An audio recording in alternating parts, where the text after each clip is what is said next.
Bonjour à toutes et à tous. Une nouvelle vidéo sur ma chaîne où je vais essayer de répondre à une question, vous l'avez vu dans le titre. Comment on devient motard? C'est tout simplement une question que m'a posée un copain du sport, on va dire. Donc le copain ne s'était pas renseigné, il ne connaissait pas plus que ça les formalités pour passer le permis moto, et puis voilà, il me dit comment on fait pour être motard, mais attention, moi je veux conduire une grosse moto, une grosse cylindrée. Alors la discussion a été intéressante, elle a duré longtemps, donc je me suis dit après, ce serait bien d'en faire une vidéo, ou plutôt d'en faire une petite série.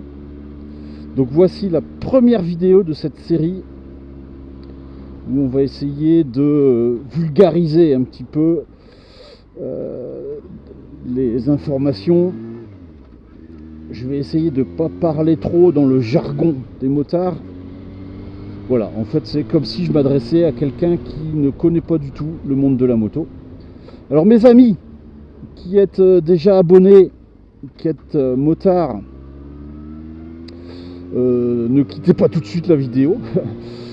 Vous pourrez déjà écouter et puis voir si vous êtes un peu du même avis que moi, si vous avez d'autres conseils, si vous voulez compléter, corriger, n'hésitez pas. Vous savez qu'il y a une zone de commentaires, que ce soit pour laisser un commentaire ou pour lire le commentaire des autres. J'aime bien que ça vive beaucoup. Donc voilà. En effet, je ne suis pas un professionnel de la moto. Je ne pense pas me tromper. Mais il y aura peut-être des imprécisions ou des choses qui ne sont plus à jour. Je fais ma vidéo, on est au début octobre 2021. Peut-être que les choses vont changer. On est en France aussi, je précise, parce qu'il y a des francophones, mais qui ne sont pas en France, qui regardent quelquefois mes vidéos. Voilà, donc je vais faire une petite série. Première vidéo, je vais rester sur des généralités, expliquer le permis moto grosse cylindrée. Je vais parler du choix de sa moto-école, du coût du permis aussi. La deuxième vidéo, je vais parler plus des équipements qu'il faut acheter pour ces leçons de conduite moto. Je vais parler aussi du code de la route. Et ma troisième vidéo, et là je parlerai des épreuves de circulation, que ce soit sur route fermée à la circulation, les épreuves de plateau, ou alors les épreuves de circulation sur route ouverte, qu'on appelle la circuit. Allons-y, je vais parler des généralités. Tout d'abord, j'ai commencé par parler de permis grosse cylindrée moto. Alors nous les motards, on parle plutôt du permis A2. À savoir que c'est vrai que je ne vais pas parler des toutes petites cylindrées 50 cm3 ou 125 cm3. Si ça vous intéresse, je mettrai quand même une petite bulle, c'est vers le haut que ça se passe, bulle d'information où vous pourrez cliquer sur des vidéos que j'ai déjà fait sur les thèmes en question. Là on va parler du permis grosse cylindrée, les motards appellent ça le permis A2. Bon, malheureusement on va commencer par une mauvaise nouvelle. Le permis A2, tout jeune, tout candidat motard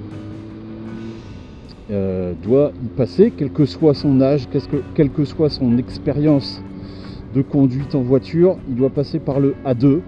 Et ce permis A2 le limite dans le choix des motos. C'est pas vraiment la cylindrée qui est limitée, c'est plutôt la puissance. Pas de puissance supérieure à 47,5 chevaux.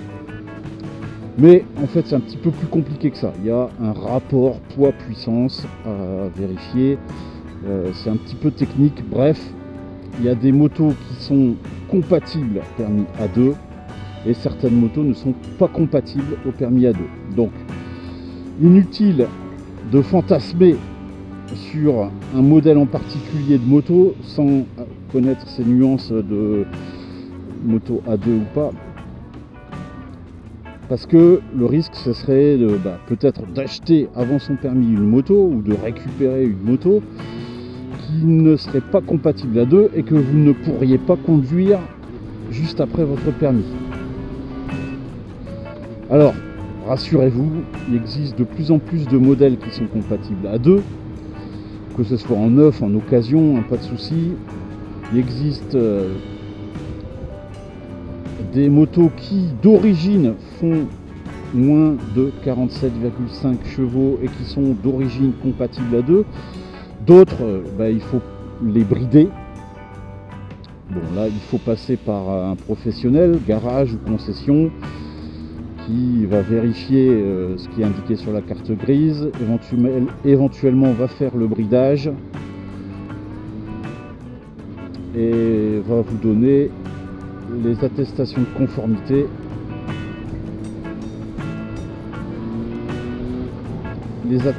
conformité pour refaire une carte grise.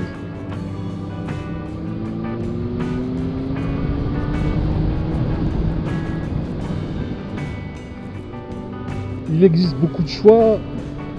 Vous avez même des sportives qui sont compatibles A2, des roadsters, donc des modèles basiques, des trails, des customs, même Harley Davidson, je crois, fait des motos compatibles A2, donc il y a quand même beaucoup de choix. Par contre, pendant 2 ans minimum, vous devrez être limité dans le choix de vos motos.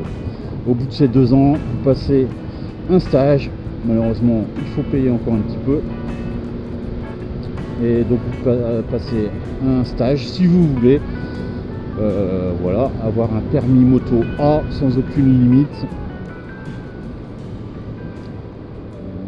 Ça permet d'apprendre progressivement à maîtriser une moto. C'est une machine particulière, c'est des risques particuliers. Moi je trouve que c'est peut-être un peu frustrant, mais finalement c'est raisonnable et c'est une bonne mesure, je crois. Ce permis A2, forcément ça a un coût.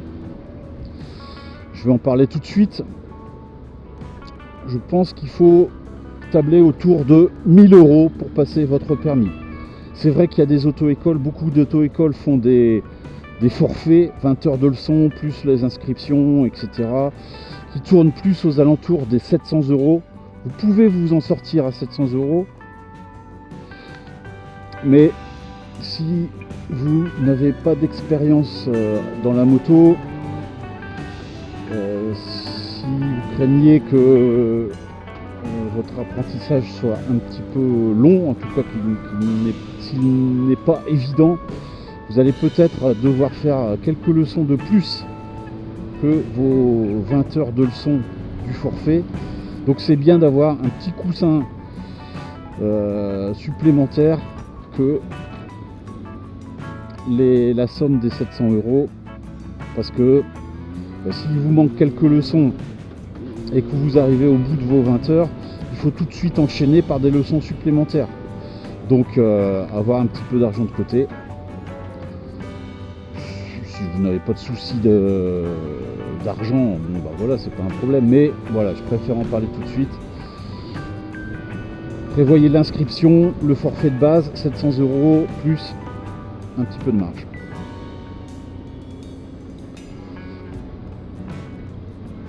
Pour votre permis, donc, il va falloir prévoir un peu d'argent. Il va falloir prévoir aussi du temps, parce que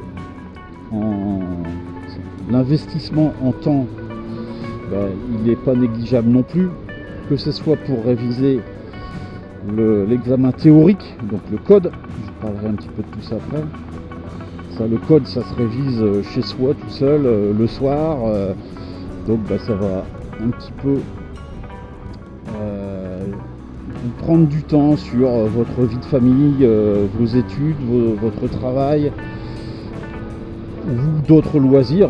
Celui qui est passionné de foot il va peut-être devoir limiter un petit peu ses entraînements parce que il faut quand même régulièrement s'entraîner à passer le code, apprendre et s'entraîner à passer le code.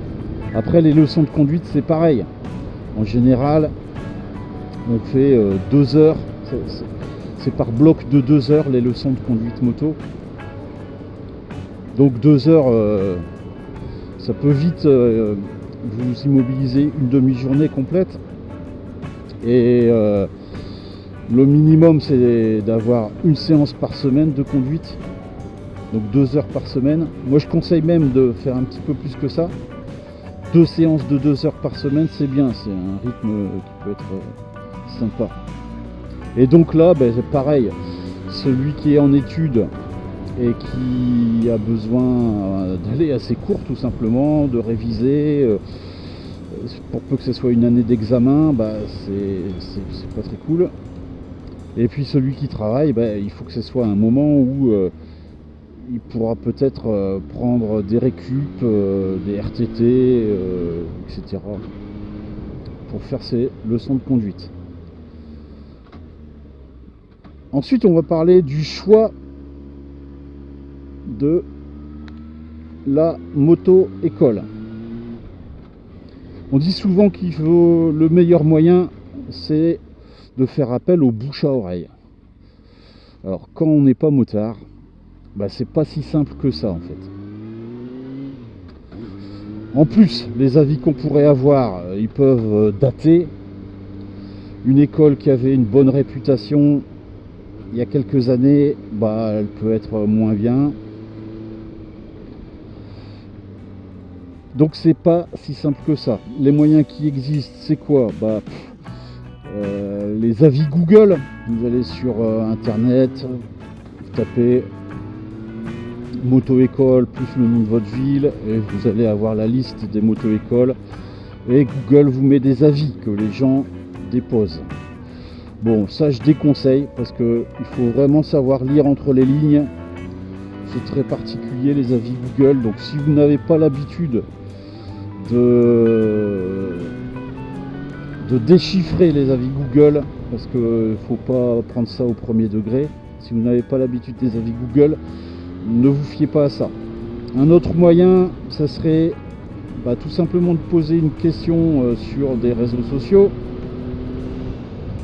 genre Facebook, le groupe de votre ville, ou un groupe de motards. En général, les gens ils aiment bien conseiller là où ils ont été satisfaits. Mais vous allez avoir surtout les grosses moto-écoles, et puis là aussi peut-être le problème d'un avis qui pourrait être sur des vieux souvenirs et plus très à jour. Moi je vais vous donner un conseil. Bon, c'est un petit peu un conseil de filou, mais pour avoir l'avis de personnes du métier, moi ce que je ferais, c'est que, ce que j'ai déjà fait d'ailleurs, pour avoir un petit peu un avis sur les moto-écoles du coin,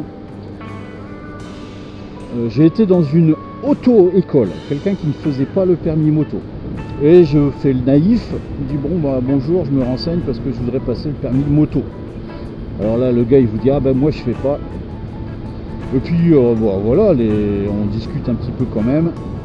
Je demande qu'il me conseille quelqu'un qui a bonne réputation, et puis voilà, tout simplement il m'a donné les bonnes auto-écoles. En l'occurrence les bonnes moto-écoles. Bon, les gens comme ça n'ont aucun intérêt à vous envoyer chez un charlot. Il n'y a pas de réelle concurrence.